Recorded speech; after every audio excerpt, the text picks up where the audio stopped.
नमस्कार, आप देख रहे हैं न्यूज 9 भारत और मैं हूं आपके साथ अशोक चौहान। देश और दुनिया की तमाम खबरों पर आइए डालते हैं एक नजर।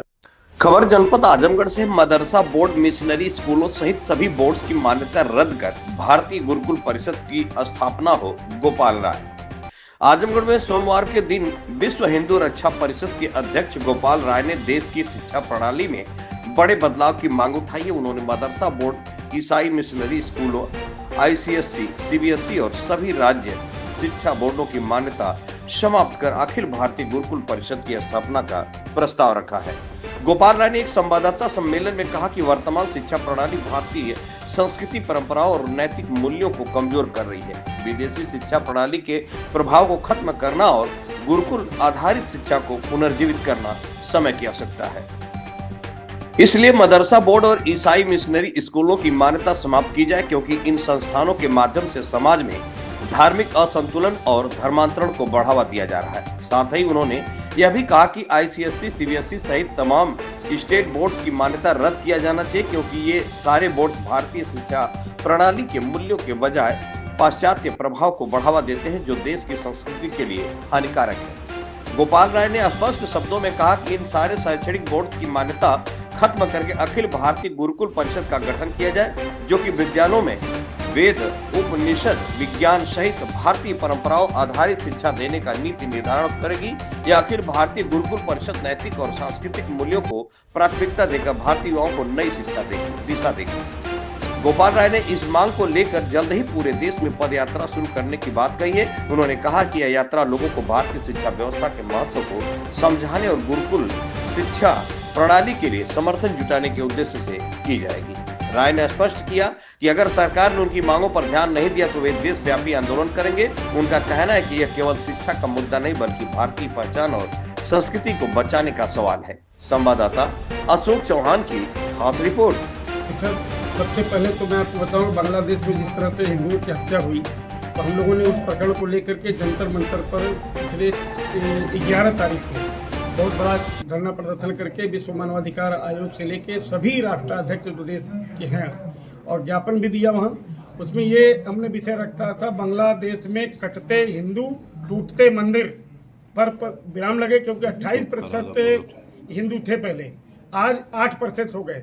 और पाकिस्तान में इस समय हिंदू विलुप्त होते जा रहे हैं। अभी एक घटना आई है, 13 साल की बच्ची थी, तो वो 13 साल बच्ची के साथ रेप किया, तो वो अदालत गई किसी तरह से हिम्मत करके, तो अदालत ने भी उसके साथ कहा कि तुम निकाह कर लो। उसकी माँ रो रही है, उसके बाप रो रहे हैं, लेकिन कोई कुछ नहीं। तो फिर हम लोगों ने राष्ट्रीय मानवाधिकार आयोग को जो लिख सकते थे लिखे और उस पर कार्रवाई की मांग भी की है। वो लड़की 13 साल की अभी उसी बलात्कारी के साथ निकाह हो गई। जो वहाँ की अदालती प्रक्रिया है वो बहुत गलत है। और हम लोग भारत में मदरसा बोर्ड, मिशनरी स्कूलों सहित सभी बोर्ड की मान्यता रद्द करके भारतीय गुरुकुल परिषद की स्थापना इसलिए करना चाह रहे हैं कि देश हिंदू राष्ट्र बनाने की तरफ है और आने वाले समय में मुझे लगता है कि 6-7 साल के अंदर निश्चित रूप से बन जाएगा। क्योंकि हिंदू एक ऐसी बिरादरी है, सनातन धर्म ऐसी बिरादरी है कि किसी भी बिरादरी का अहित नहीं करता। ऐसी स्थिति में हम लोग अपना आंदोलन भी कर रहे हैं और कई जगह हमने इस चीज़ को रखा है कि सबसे बड़ी चीज़ है कि भारत की जो शिक्षा प्रणाली है भारतीय संस्कृति, परंपराओं और नैतिक मूल्यों को कमजोर कर रही है। विदेशी शिक्षा प्रणाली के प्रभाव को खत्म करना और गुरुकुल आधारित शिक्षा को पुनर्जीवित करना समय की आवश्यकता है। इसलिए मदरसा बोर्ड और ईसाई मिशनरी स्कूलों की मान्यता समाप्त की जाए, क्योंकि इन संस्थानों की जो सीबीएसई सहित तमाम स्टेट बोर्ड हैं उनकी मान्यता रद्द किया जाए, क्योंकि ये सारे बोर्ड भारतीय शिक्षा प्रणाली के मूल्यों के बजाय पाश्चात्य प्रभाव को बढ़ावा देते हैं। और स्थिति आप देख रहे होंगे कि धर्म परिवर्तन वाली प्रक्रिया जो चल रही है, जैसे ईसाई मिशनरी जो है उसमें तरह तरह जाके हिंदुओं को अपने तरफ ईसाई धर्म कर रहे हैं। इसी तरह से मदरसा बोर्ड है, पढ़ाया जाता है तो हिंदुओं के खिलाफ भड़काया जाता है। और बहुत से हिंदुओं के ऊपर कुछ 5% तो हम कह सकते हैं भारत में मुसलमान ऐसे हैं, जैसे मुस्लिम लीग पार्टी है केरला में, उसने तो यहाँ तक कह दिया कि मंदिर में अगर हिंदू रामायण पढ़ते हैं, हनुमान चालीसा पढ़ते हैं तो उनको मंदिर में ही जला देंगे। ये भी गूगल पे आप सर्च करेंगे तमाम आ जाएगा। और अगर कहीं पूजा बाहर करते हैं तो उसमें हम जला देंगे। ये सारे शब्द उसमें लिखा हुआ। तो वहाँ हिंदू संगठन इतना कमजोर है क्योंकि वहाँ सरकार भी दूसरी है।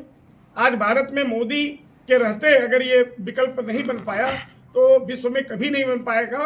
और आपको ये भी बताना चाहूँगा कि हिंदू संगठित हो गए हैं। वो जो हमारे योगी जी ने कहा था बटोगे तो कटोगे, तो इसमें हिंदू सब एकजुट हो गए। हिंदू मतलब चाहे दलित हों, चाहे पिछड़े हों, चाहे जनरल कैटेगरी के हों, किसी भी जाति के हों, ये सब संगठित नहीं हुए होते तो पिछले 9 उपचुनाव में 9 में से 7 भारतीय जनता पार्टी को मिला, मतलब हिंदुत्व को मिला। तो आज हिंदुओं की स्थिति यह है कि आप मिल करके एकजुटता से हिंदू राष्ट्र बनाने के लिए संघर्ष कर रहे हैं और आने वाले 6 साल के भीतर निश्चित रूप से हिंदू राष्ट्र बन जाएगा। क्यों कि अभी तो स्थिति है कई दल उनको समर्थन दे रहे हैं, जो समर्थन देने के बाद उनको ये लगता है कि अगर मैं सरकार अगर ये हिंदू राष्ट्र बनाने की घोषणा करती है पार्लियामेंट में तो हम उसको वापस ले लेंगे।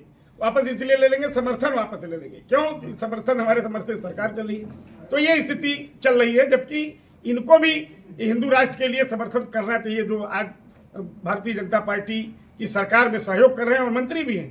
तो ऐसे में हम लोगों का मुद्दा यह है कि एक हिंदू राष्ट्र बने और शिक्षा जो हमारी बाधित हो रही है उसको सही गुरुकुल परिणित के हिसाब से अपना इसको कायम करें, क्योंकि हमारा संस्कृत जो कहती है, हमारा जो सनातन कहता है, उस हिसाब से हम बच्चों को शिक्षा दीक्षा दें।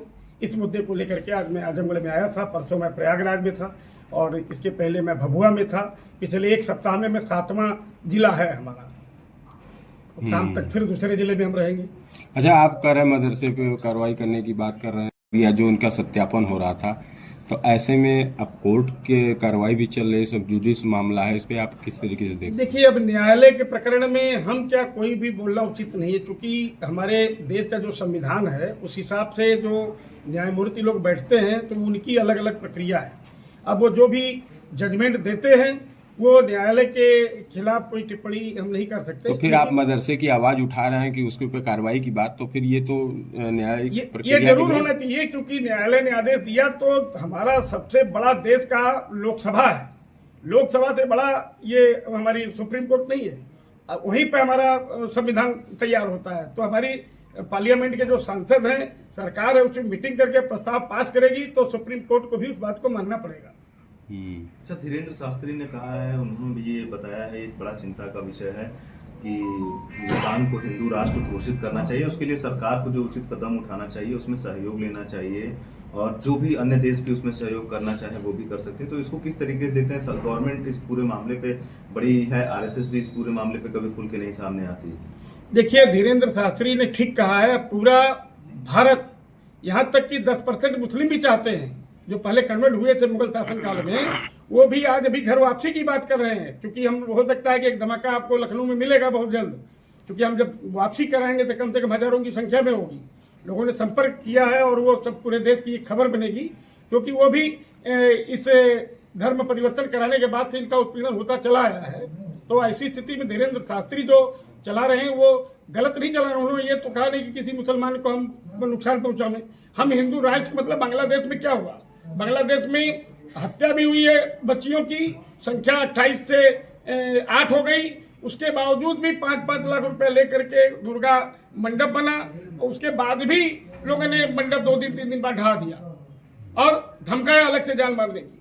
तो ऐसी स्थिति में ये बिल्कुल गलत है और हिंदू राष्ट्र बनना चाहिए। उसमें बहुत से मुसलमान भी समर्थन दे रहे हैं, ऐसा नहीं कि सब लोग हों। जैसे अभी एक भाई ने कहा कि अभी एक घटना हुई है जो सर्वे करने गए थे पुरातत्व के लोग संभल में, तो उसमें कुछ हम सभी मुसलमानों को आरोप नहीं लगा सकते, लेकिन हर समाज में 5% 10% ऐसे गलत आदमी होते हैं जो इसको बढ़ा देते। बताइए, एसडीएम को मारने की क्या आवश्यकता थी?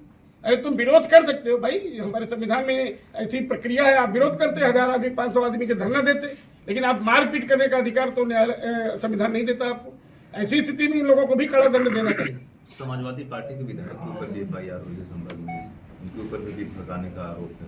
नहीं तो देखिए, समाजवादी पार्टी के जो विधायक हैं अगर भड़काएंगे तो निश्चित रूप से कोई भी कानून के खिलाफ, चाहे हम ही क्यों न हो या प्रदेश का कोई मंत्री क्यों न हो, अगर कानून के खिलाफ जाता है तो सरकार कार्रवाई करती है। तो उसमें हम लोगों को सहयोग करना चाहिए।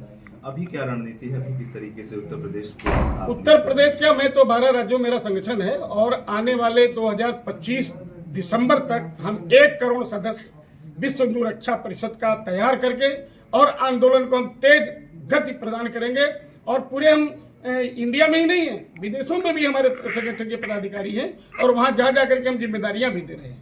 अच्छा, अभी आपने धर्म परिवर्तन की भी बात कही। पूर्वांचल में खासतौर पे सबसे ज्यादा इस तरीके के मामले पाए जा रहे हैं जिसमें पुलिस कार्रवाई भी कर रही है, लेकिन धर्म परिवर्तन का क्रम नहीं रुक रहा है। आप उन लोगों को क्यों नहीं जागरूक करते हैं जो धर्म परिवर्तन कर रहे हैं? देखिए, ऐसा है कि कुछ तो लालच दिया जाता है, और केवल यही नहीं है, पूरे भारत में धर्म परिवर्तन का प्रक्रिया चल रही थी, लेकिन अब कम हुई है। हम ये नहीं कहते धर्म परिवर्तन नहीं हो रहा है।